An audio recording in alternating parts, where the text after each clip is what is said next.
سارا اور اس کا ہسبینڈ ایک ہی آفس میں کام کیا کرتے تھے۔ وہ دونوں صبح سے شام کام کر کر کے تھک چکے تھے۔ انہوں نے سوچا کہ کیوں نہ یہ جو عید کی چھٹیاں آ رہی ہیں یہ ہم اپنے حویلی میں گزاریں۔ انہوں نے اپنا گھر جا کے سامان وغیرہ پیک کرنا شروع کیا، اور سامان وغیرہ پیک کرنے کے بعد انہوں نے اپنا سفر شروع کر دیا۔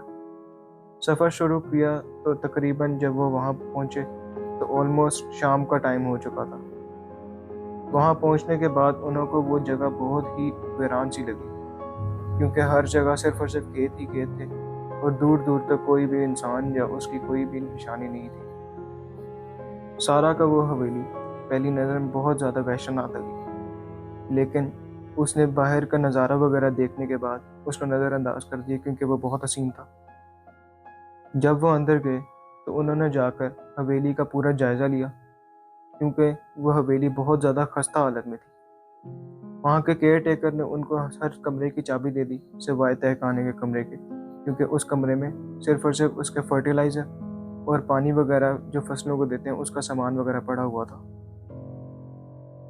پہلے دن سارا اور اس کا ہسبینڈ بہت زیادہ تھک چکے تھے، کیونکہ وہ بہت زیادہ لمبا سفر کر کے پہنچے تھے، تو سفر کرنے کی وجہ سے ان کو نیند جلدی آ گئی، تو وہ جلد ہی اپنے کمرے میں جا کر سو گئے۔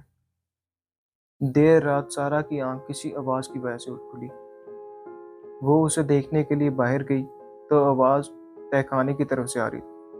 اس نے اپنی ٹارچ پکڑی اور ٹارچ پکڑ کے جب نیچے اتری، اور نیچے اتر کے اس نے جب دروازے کے ساتھ اپنا کان لگا کر اس آواز کو سننے کی کوشش کی تو اندر سے کسی کے چلنے کی آواز آ رہی تھی۔ اس نے سوچا کہ کیا پتہ کوئی چوہا وغیرہ ہوگا جس کی وجہ سے آواز آ رہی ہے۔ اس کو فوراً ہی تھوڑی دیر بعد اس کے پیچھے سے ہسبینڈ کی آواز آئی جو کہ اسے بلا رہا تھا۔ اس نے پیچھے مڑ کے دیکھا تو وہ اسے پوچھ رہا تھا کہ تم ادھر کیا کر رہی ہو؟ اس نے جواب دیا کہ مجھے اندر سے کسی کی آواز آ رہی تھی۔ تو اس نے نظر انداز کرتے ہوئے کہا کہ یہاں پہ ایسی آوازیں آتی جاتی ہوں گی، کیونکہ یہ بہت ویران علاقہ ہے اور کوئی نہ کوئی جانور وغیرہ گھس جاتا ہوگا۔ یہ کہہ کر اس کے ہسبینڈ نے اسے کہا کہ تم کمرے میں جاؤ، میں پانی پی کر آتا ہوں۔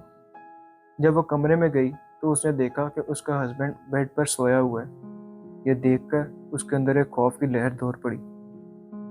اس نے اس بات کو ٹالنے کی کوشش کی کہ ہم بہت زیادہ سفر کر کے آئے ہیں، تو ہو سکتا ہے یہ تھکاوٹ کی وجہ سے مجھے فیل ہو رہا ہو، لیکن اس کا دماغ بار بار اسی طرف جا رہا تھا۔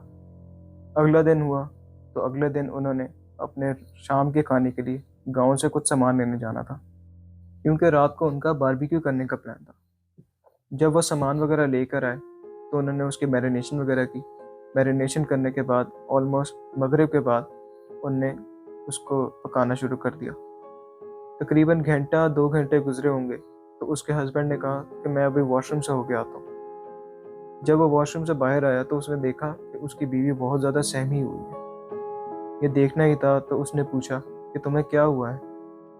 تو اس نے جواب دیا کہ میں نے درخت کے پیچھے کسی کو کھڑے ہوئے دیکھا ہے۔ احمد نے اس درخت کی طرف دیکھا اور اسے کہا وہاں پہ کوئی بھی نہیں ہے۔ پھر بھی اس کی تسلی کرانے کے لیے اس نے وہاں پہ ٹارچ وغیرہ ماری، لیکن وہاں پہ تب بھی کوئی نہیں تھا۔ اس نے کہا کہ آؤ میرے ساتھ، میں تمہیں دکھاتا ہوں وہاں پہ کوئی بھی نہیں، لیکن اس نے منع کر دیا۔ یہ سب ہوا ہی تھا کہ سارا کو اپنی طبیعت تھوڑی سی خراب ہوتی فیل ہوئی۔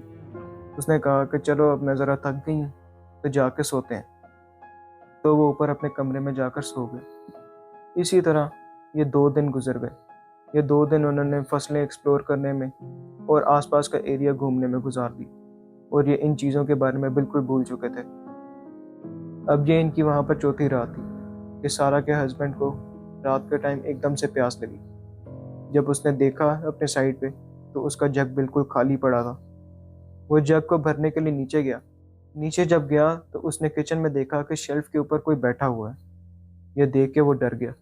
اس نے فوراً سے لائٹ جلائی اور لائٹ جلاتے ہی وہ چیز غائب ہو گئی۔ وہ ڈرتے ڈرتے کچن میں گیا، اور کچن میں جانے کے بعد اس نے پورے کچن کا جائزہ لیا، لیکن وہاں پر کوئی نہیں تھا۔ اس نے پانی کا جگ بھرا، اور جگ بھر کے جب باہر آ کے لائٹ آف کی تو وہی چیز اس شیلف کے اوپر اب کھڑی ہوئی اسے محسوس ہوئی۔ یہ دیکھ کر وہ بہت زیادہ ڈر گیا۔ ابھی یہ سب ہو ہی رہا تھا کہ اوپر سے اس کو اس کی بیوی کی چیخ کی آواز آئی۔ وہ اس کی طرف بھاگا، اور اوپر جا کے جب اس نے دیکھا تو ایک کونے کے اندر اس نے اشارہ کیا ہوا تھا۔ جب اس نے اس کونے کی طرف اپنی نظریں دوڑائیں تو وہاں پہ اسی کی شکل میں کوئی مخلوق اس کی طرف دیکھ کر ہنس رہی تھی۔ یہ دیکھنا ہی تھا کہ اس نے اپنی بیوی کو کہا کہ فوراً یہاں سے نکلو۔ وہ سارا کا سارا اپنا سامان وغیرہ وہیں پہ چھوڑ کے وہاں سے چلے گئے، اور اس دن کے بعد انہوں نے کبھی بھی اس حویلی میں قدم نہیں رکھا۔